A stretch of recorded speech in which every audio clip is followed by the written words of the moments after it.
covered in Indianapolis. Live coverage tips at 4:30 Eastern, presented by Jeep. And Hudson Card, built like a Jeep, avoids pressure in the backfield and throws it complete for Purdue. Lewis Moore with the tackle on Jaron Tibbs. And it's a first down for Purdue on what looked like a broken play. Andre Carter is 6'5", 270 pounds. And Hudson Card just shook him off, stepped back up in the pocket, and delivered a strike. That pass is complete once again to Tibbs. Good gain on first down. Jamari Sharp, the coverage and the tackle, and Purdue into Indiana territory. Tibbs with only 1 reception on the season. And now back-to-back big plays for the freshman. I mentioned that this is a springboard game for both of these teams going into the offseason. Individually, that applies as well. Sun coming out on second and short. Tyrone Tracy has a first down for Purdue, and about a yard more than that to the 44. Miles Jackson with the stop for Indiana. What impresses me most about Tyrone Tracy is to be a converted wide receiver. He really craves that contact on the inside, which is, yeah, normally, you know, not knocking any wide receivers. Contact usually isn't their thing, but he's lowering that boom on linebackers without any thought. First and 10. Hudson Card pursued by Jackson, and now he's in a whole lot of trouble. Patrick Lucas Jr. Make that Vincent Sneed Jr. finish the play, and it's second down and long. And this is what you call containing the edge. Watch the top of that screen. Watch how Hudson Card has to belly out, and then he starts losing yards. Then he has to come back the other way. That all comes with setting a firm edge. An athletic quarterback is a double-edged sword because he can make plays, but you also don't want Hudson Card taking hits like that. That's Sneed's first sack of the season, redshirt freshman.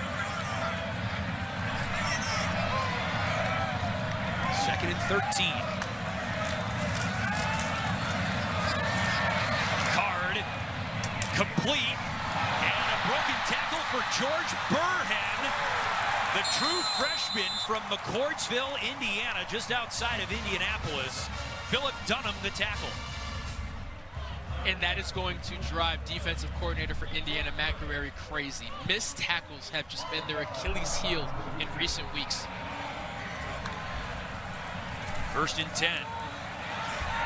Burhan again, and he makes Dunham miss. He makes more miss, and the freshman scores for Purdue.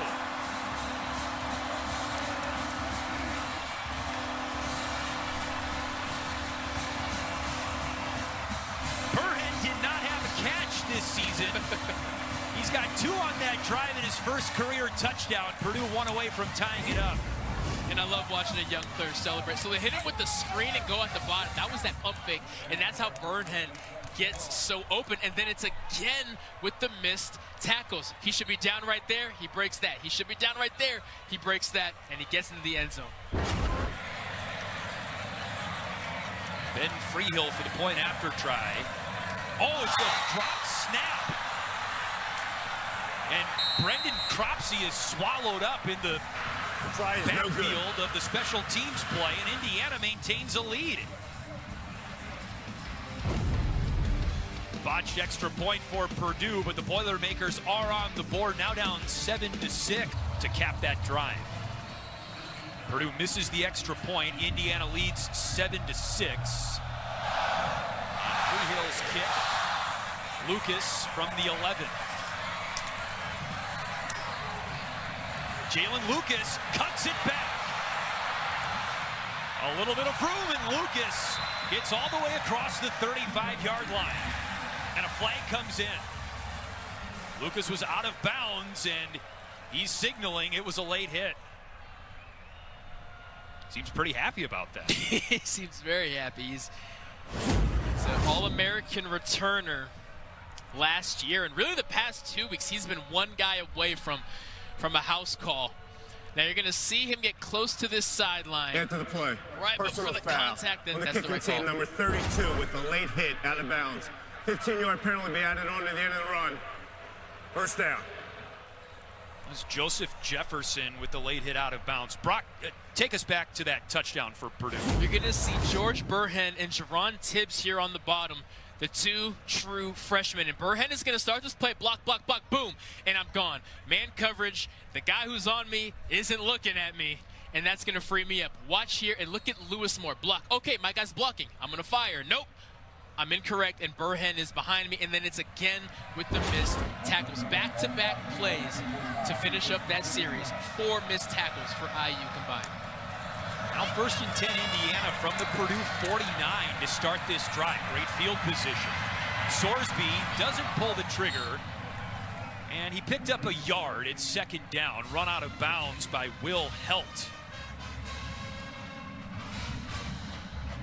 The Indiana offense, a slow start, but things are starting to open up. Better now than never. That's true. Coach Allen says. That's true. Sorsby on the play action finds Donovan McCulley. Steptoe on the tackle at the 35. 1st down, Indiana. Steptoe is the redshirt freshman. He is, other than Derek Rogers, they are the only 2 freshmen back there at the cornerback position. So if McCulley's lined up across from him, they're going to keep picking. They pick again, Brock, on Steptoe. McCulley with another grab. 2nd down. And eventually, they're probably going to take Dylan Thieneman, the safety, and cheat over to that side. Actually, Steptoe just switched. Steptoe and Markevius Brown just switched. So definitely an adjustment there by this Purdue defense. Good eye partner. It's number 1 guarding number 1 on the bottom of your screen. 2nd and 1. And the 1st down run for Brendan Sorsby has been pretty good on play action. He certainly has. And what makes it even better is when you can get the run game going. Josh Henderson, Trent Howland, and Brendan Sorsby all had 50 or more yards rushing last week, and you see the success there. So we mentioned how they really revamped this rushing attack more downhill, so it's no surprise that the play action off of it has done better as well. Another 1st down for the Hoosiers. Sorsby throws it complete. That's to Keese Carter, who's got the touchdown grab today. Tackled by Brown of Purdue. 5-yard pickup, 2nd down. And you're going to see the coverage here. It is man, man, man. They're smart enough to switch it up, and a nice form tackle there by Markevius Brown. But Purdue's defense will give you opportunities and windows because of how much man that they run. 2nd down, Sorsby plants the foot, cuts up field, and is hit by Dylan Thieneman at the 10. 1st down, Indiana. You're going to see plenty of quarterback run because with so much man, usually it's the safety who's responsible for the quarterback. So you're going to see Thieneman enter the screen there, make a solid tackle, but not before a big gain. It's 1st and goal for Indiana. Sorsby dances and flips it out of play. 2nd down. The freshman Derek Rogers Jr. up top with coverage on E.J. Williams. And E.J. Williams, 6'3", 200. Donovan McCulley, 6'5", 200. Sorsby is never shying away from just chucking it up and seeing what happens. And with a lot of space here on the bottom for McCulley, I wonder if a fade to the bottom isn't what we're getting here.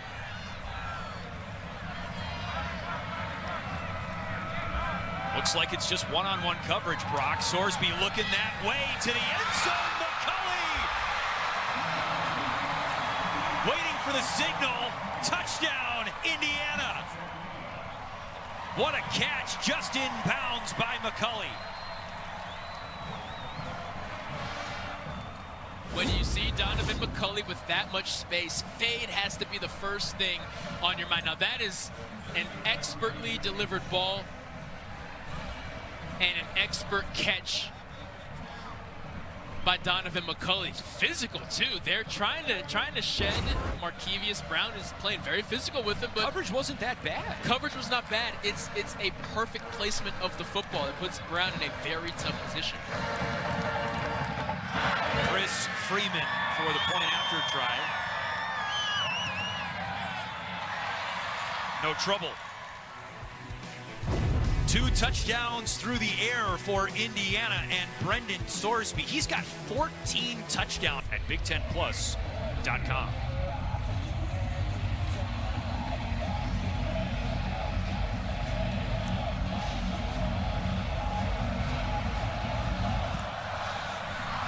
Freeman, high hang time kick. And it's Dylan Downing who brings it back for the first time for Purdue. Brought down at the 20-yard line. Jared Casey the tackle and Donovan McCulley. Lots of catches today for IU. Plenty. And if they see single coverage, they're going to. That seems to be the recipe right now. And there's going to be a lot of single coverage because that's what Ryan Welter's defense is. They're a perfectly delivered football by Brendan Sorsby and a perfect catch by McCulley, who has just turned it on in this final stretch of the year.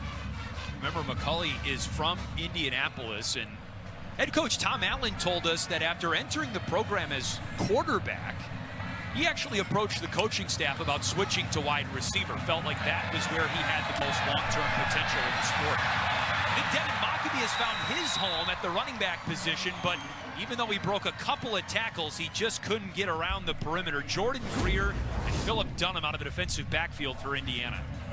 Mockabee trying to make something happen, trying to bounce outside. And while this was a tackle for loss, there are still 2 missed tackles before then. IU has got to find a way for the first guy to the football to be able to get this guy on the ground. Second and long, Card in trouble, short for Garrett Miller, the tight end. After Purdue just scored on the last drive, IU linebacker coach Chad Wilt laid into his defense, saying, this is a series of efforts. We have to get our feet in the grass. Head coach Tom Allen ran over to the defense as well, said there can be no more missed tackles. Huge point of emphasis on the IU sideline. Great observation, Megan. Thank you. Is it worse getting yelled at in the cold? Always. Cold makes everything worse. Yeah. Well, Purdue looking for its first 3rd down conversion, and this one won't be easy. 3rd and 16.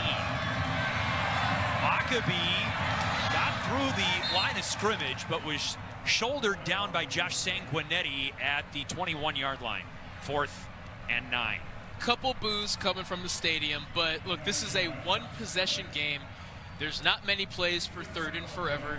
You punt the ball, you play great defense, and then you get your offense back on the field with hopefully plenty of time remaining in the half. I like the call there, just to hand off the ball to Mockabee and get some room for your punter. Jack Ansel, a 3-year starter for Purdue, has kicked the ball pretty well for the Boilermakers today. This one bounces and takes a friendly roll for Purdue. Down to about the 35. 44-yard kick. That's Donovan McCulley for Indiana, who caught the last touchdown pass for the Hoosiers. We just saw a late flag come in at the end of the punt. During the kick, holding. Return team number 17. The foul will be enforced from the end of the kick. First down, timeout. So a hold on a punt where there was 1st and 10. Indiana looks to go up 2 scores. That is Trent Howland who pushes the pile to the 30-yard line. And a gain of 4, 2nd down. Strong run defense there by Purdue, who really struggled stopping the run from week 3 to week 10. And they held Michigan to their lowest rushing total of the year. And Brendan Sorsby here, you would not know about that slow start that he had today based off his last 2 series. 2nd down, off the hands of the tight end Trey Walker, who reeled in a touchdown last week in the loss against Michigan State. 3rd and 6. That one had some mustard on it, but Trey Walker definitely capable of bringing that in. He was injured early in the season and has certainly found his rhythm. 10 catches on the year, that should have been number 11. You're right, though. You've forgotten all about the interception that Brendan Sorsby threw on the first drive of the game. He's been pretty good over the last quarter or so. Looking to get this drive going with the train horn sounding in West Lafayette. What a catch. That was E.J. Williams out of bounds and good for an Indiana first down. And the game plan right now seems to be find the freshman Zion Steptoe, and Brendan Sorsby releasing the ball under a ton of pressure. And E.J. Williams going up and grabbing that. Steptoe on the tackle. First and 10. Sorsby in trouble. That was Nick Scorton off the edge. Sorsby across the line of scrimmage. Gain of about 5. It's second down. Well, Purdue good at bringing pressure, but now they got to start bringing Brendan Sorsby down. And head coach Ryan Walters took over defensive play calling duties from defensive coordinator Kevin Kane. And the biggest change that happened immediately was he was ramping up that pressure. Can we confuse your offensive line? Can we force your quarterback to make some bad decisions? Second down with the ball here, the 45. Trent Howland follows his blockers to daylight. Thieneman runs him out of bounds. First down, Indiana. But there's a flag on the play back at about the Purdue 42-yard line. It will likely be right tackle Khalil Benson as the guilty party.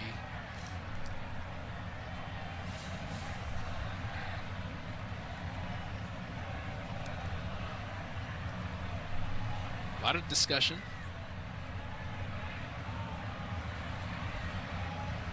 Holding, offense, number 0. 10-yard penalty from the spot of the foul. Will remain second down. Wide receiver holding. Anderson Kobe. Who can't believe it. Doing the classic both palms up. Coach, I don't know what they're talking about. Let's see Anderson Kobe. Here fighting. I get it. Technically, it's a hold. I see fantastic body positioning and great grabbing to where even if he wasn't grabbing, I don't see that defender getting into that play. And I can tell by Tom Allen's face, he's kind of up in the air about it as well. But the fact remains, you want to keep those hands inside the frame of the man, and you won't get flagged. Ironically, Indiana netted 2 yards even with the penalty because it took place so far downfield. Second and 3. Sorsby. And was it intercepted? No, it was incomplete. Kobe was the intended receiver. Cam Allen nearly stole that ball on the sideline for Purdue. I know we're sitting far away, but I feel that he did steal it. They're going to have to review this. Fantastic coverage, and he kind of one-hands it with his left on the field. Arm there, and as long as his toe is dragging, watch this left toe, see if it drags in bounds. There's an interception. Does he get it, or that knee, I'm sorry. Oh, that's an interception. And the ball is under control. That's an interception, and this crowd is reacting, saying that the referees seem to have overturned it as IU's offense is now leaving the field. But of course, this will be under review. What a play by Cam Allen! I mean, in the hip pocket, gets that head around and just pops that ball out into that left hand, and then that right knee hits, his forearm hits, and he controls the football all the way through. This is as good of an interception as I've seen this season. That is incredible. All right, it was called incomplete on the field, but let's go to our rules expert, Dean Blandino. Dean, do you think there's enough here to overturn this? I do. I see control. I see the right knee down inbounds. I see him maintain control as he goes out of bounds. There's no loss of control. So to me, this is a good interception, and there's enough evidence here to overturn this. We had some really good looks. I would overturn this. If I'm making this decision, I'd make this an interception. After further review, the ruling on the field of an interception is confirmed. First down. Dean, thank you very much. You were spot on. Incredible. And there you have it. The right knee is on the ground. The forearm is on the ground. The left hand has that football secured. Cam Allen with maybe the interception of the year as far as the Big Ten is concerned. What a play. That takes tremendous focus. And the fifth-year senior in his final game in a Purdue uniform, able to make an impact play. Allen's third interception this season. Indiana's second turnover. And Purdue takes the ball at its own 23-yard line. 5.5 minutes to go until halftime. On first down, Tyrone Tracy tackled after a minimal gain on the play. Jordan Greer all the way up at the line of scrimmage there. You know, it was a slow start to the year for Cam Allen. He was more of a zone guy. That was the defense that they ran over years at Purdue. Ryan Walters comes in, implements a man scheme, and it took him a while to really get going. But here he is making huge plays. Garrett Miller has his first catch of the afternoon on second down. Out at the 30-yard line, it's third and short for Purdue. There's Cam Allen, who's one of the most experienced players on this defense, Brock. But because it was so much zone scheme for his first 4 years here, and then they go to man, it took a transition, but a transition he did. We'll be right back. Injured on the play. Got taken to the ground very awkwardly. His left leg just gets twisted up, and then you get bodies falling on top of that leg. You're going to see the replay right here.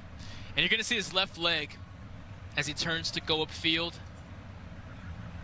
And just right there with that twisting, and then you fold over the back. And he knew immediately. He started waving over to the sideline really before the whistle even blew. And the fifth-year senior is adored by this team. You see all those black jerseys rallying around him. It's an unfortunate way to finish your career here. But these guys love him, and they're going to go out and finish this game for him. Unfortunate way for Miller's day to presumably end. However, he missed all of 2022 with a knee injury in his other leg, and he's been able to play virtually all season and has had a great year. 2 touchdown catches and a little over 30 receptions total this season for Garrett Miller out of Round Rock, Texas. Which leads to the freshman, George Burhan, who already has a touchdown today. Garrett Miller was really tight end 1. George Burhan now steps up to being tight end 1. You also add in that TJ Sheffield, one of their receivers, is absent from this game. So, freshman, it is your time to shine. And we have to shout out Purdue head coach Ryan Walters, who told us to make sure we had George Burhan on our spotting boards today. Burhan has produced for Purdue, accounting for their only touchdown of the day so far. Purdue missed the extra point on a botched hold. You see Burhan at the tip of that bunch right there at the bottom of your screen. 3rd and 3, a little reverse. Deion Burks stays on his feet, but that allows Lewis Moore to close and send Purdue to 0 for 6 on 3rd down conversions today. Loss of 5. And Burks just kind of loses his footing right there, and he's kind of just tripping over nothing. I'm not sure if he's able to make it to the edge regardless, but I know that tripping it up over himself, and Lewis Moore there saying, not today. You are not converting a 3rd down on my watch. Moore is a tackling machine for Indiana. Out of a junior college down in Texas, he's been a great addition for Indiana's secondary. Keith Carter makes the fair catch inside the 35 of Indiana. Conference standings brought to you by Discover, and that's why we mentioned this as being a big springboard game for Purdue and Indiana in the basement of their respective divisions. Of course, Ohio State and Michigan in battle for the right to play Iowa in the Big Ten championship game. But Brock, this is the last time we're going to have conference standings broken down by West and East. And the Big Ten West, I take this moment to salute thee, you beautiful, beautiful mess. I love you. Thank you for so much entertainment over the years. You will be remembered forever. Now, when you were playing at Minnesota, were you a Legends or a Leaders division? I don't even remember if we were Leaders or Legends, but I know they got rid of it pretty quickly. That's Josh Henderson out of the backfield. Good gain on first down for Indiana. He almost got 10, and yes, he did get 10. They're waving on the chains. First down, Indiana. So Yeah, I remember the Legends and Leaders days. Yeah. When Nebraska entered the fold, and then Rutgers and Maryland came, and they said, let's just go proper east and west. Henderson on the ground this time, a gain of a yard to the 45. Just about 3 minutes to go until halftime. And remember, Purdue does receive the second half kickoff. Indiana would love to go up 2 scores going into halftime. Sorsby, pressure off the edge. He releases the ball, but Purdue almost got home there. Corday Sidnor might have got a hand on the ball or his arm. He was definitely pressuring Sorsby. Watch 96, maybe affected it just a little bit, didn't touch the ball, but might have hit Sorsby in the back shoulder there. Sidnor with 2 sacks a week ago. He adds into that Scorton Jenkins outside linebacker fold. They got a lot of guys who can rush the quarterback. Third down here, Sorsby airs it out for McCulley. Thieneman, another interception. Thieneman's second of the day.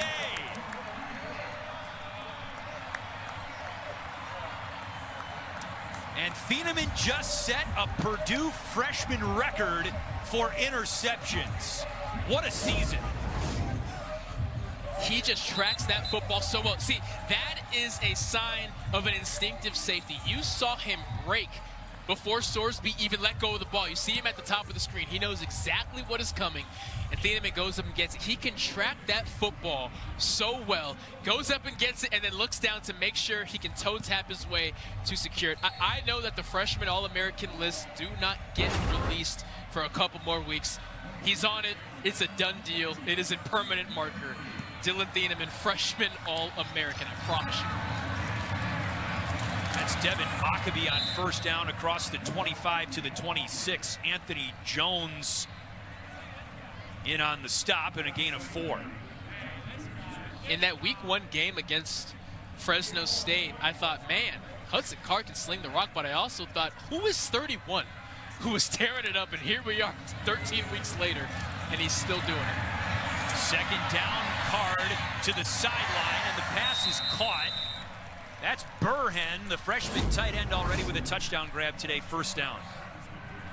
Look at Thieneman. He's already breaking, and Sorsby hasn't even released the football yet. He is a true freshman by roster only. Mentally, he is so far ahead of his years.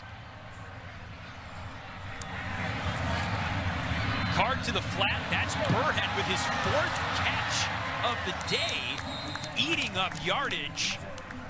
Run out of bounds near the 45. One thing to take into account is how much trust does Purdue have in their ability to kick a field goal right now. It has been a thorn in their side all season long.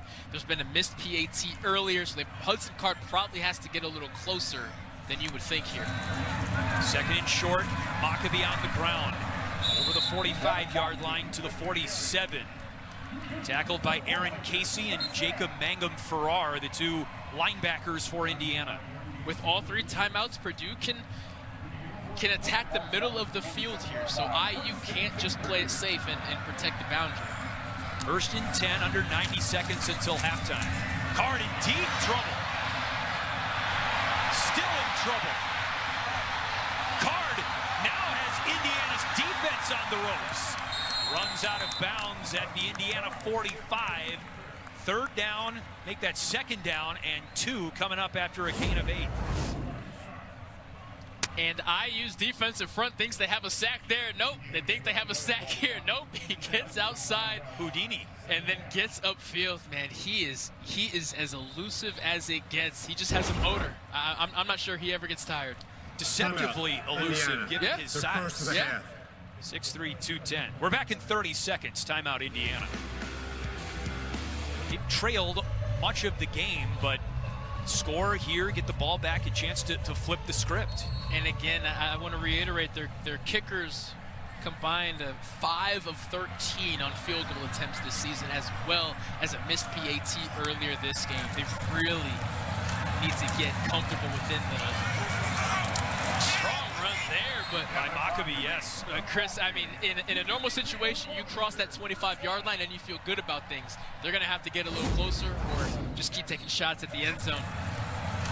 We're going to see Maccabee. He just refuses to go down, and a little help there from his offensive lineman, Ben Farrell.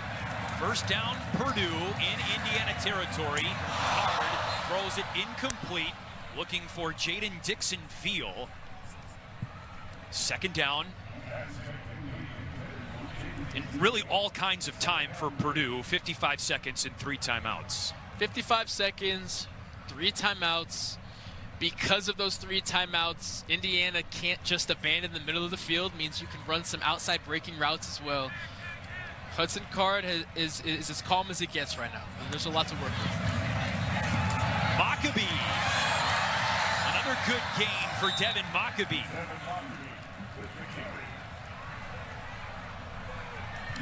And you would like to see a shot at the end zone either on this play or the next one. Third down and short, right back to Maccabee, who's come alive on this drive, and he picks up a first down to the 22. Throw a timeout in probably right here. Timeout Purdue, their first of the half. Be a 30-second charge timeout. Maccabee, man. Even when you make contact on him, at the very least, he's going to fall forward. At the very least, he's going to scratch and claw his way for another yard and a half. Just always moving forward. 10 rushes, 45 yards, on pace for a great game here. But now that that first down is secured, here's where I feel the shot at the end zone needs to come. Brock and Chris, former Purdue head coach Jeff Brom, called Devin Maccabee crazy legs because of how he runs. Maccabee's cleat actually broke in the second quarter. He had to change out his right cleat for one that still had the laces intact. It just goes to show you, he is running so hard every single time he gets the ball. There's reasons why his nickname is still Crazy Legs. I mean, he really earned that nickname. Holy cow, Megan. Thank you for that update that's almost too perfect to believe. Crazy Legs, and he runs out of his cleats. Card to Burks, complete to the 20, a very minimal gain. That's a situation where you almost wish that he didn't catch the ball, because now they have to burn that second timeout. It's a second and a half. It'll be 27 seconds left, and Purdue right